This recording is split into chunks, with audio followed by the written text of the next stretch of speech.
ঠান্ডার দুপুরে দেখো জিভে জল আনা রেসিপি কুল মাখা, কার কার ভালো লাগে দেখো, শিলনোড়ায় করবো। আহা, কথা বলতে পারছি না, জমে যাবে পুরো একদম। আর গাছের পাতা দেবো, এই যে গন্ধরাজ লেবু দেখো, একদম তাজা তাজা পাতা, কচি কচি পাতা দেবো। আহ, কি সুন্দর গন্ধ। এটা গন্ধরাজ ফুলের গন্ধরাজ লেবুর গাছ। হ্যাঁ, আপনি জানেন না? ও আমি ভেবেছি এমনি লেবু পাতা। এই গন্ধরাজ লেবুর পাতা দিয়ে আমি তো গন্ধরাজ চিকেনও ছেড়েছি। হ্যাঁ হ্যাঁ হ্যাঁ হ্যাঁ হ্যাঁ, এগুলোকে একটু ধুয়ে নি, কি বড় বড় পাতাগুলো দেখো। কি সুন্দর আহ দেখো ফুলগুলোকে একদম পরিষ্কার করে ধুয়ে শুকিয়ে নিয়েছি, মানে একদম মুছে নিয়েছি। এইবার শিলনোড়ায় নেবো আর থেতো করবো। ভেতরে যে দানা আছে সব শুদ্ধ পেস্টাই হবে। শোনা যাচ্ছে গলা? ছোটবেলা থেকে মা আর আমি কুলমাখা খাই শীতকালে। এটা এটা শীতের একদম স্পেশাল জিনিস। দানাটা ফেলবো না, যার মুখে পড়ে সে ফেলে নেবে।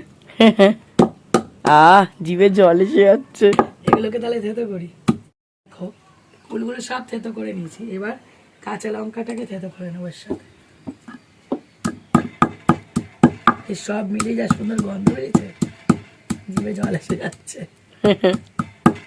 দেখো কাঁচা লঙ্কাটাও থেতো হয়ে গেছে, এইবার কুলগুলোকে মাটির সরায় নিচ্ছি।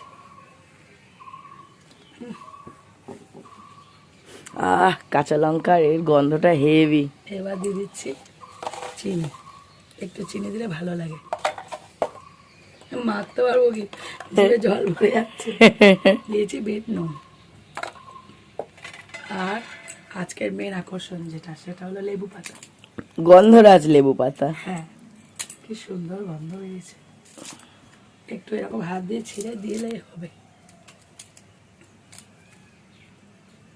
এবার এটাকে হাত দিয়ে মাখবো। একটু রোদে দিলে ভালো হতো, রোদ তো বড় বড় হয়ে গেছে এখন।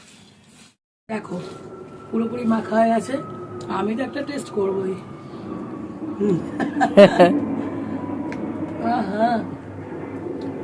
লেবু পাতার যে স্মেলটা সবচেয়ে বেশি ভালো লাগে। হ্যাঁ, লেবু পাতা কাঁচা লঙ্কা সব মিলে টক মিষ্টি ঝাল। একটু রোদে রেখে খাওয়া যেত না? ও রোদে রাখলে কি আরো ভালো লাগে? বেশি ভালো লাগে। আচ্ছা আচ্ছা। একটু রোদ খাওয়ালে আর পিঠটা রোদে দিয়ে বসে খেতে। এখনো তো শীতের ভাব আছে। হ্যাঁ, এবার বানাও। কি গন্ধ ছেড়েছে। এবার বানাও আর খেয়ে নাও।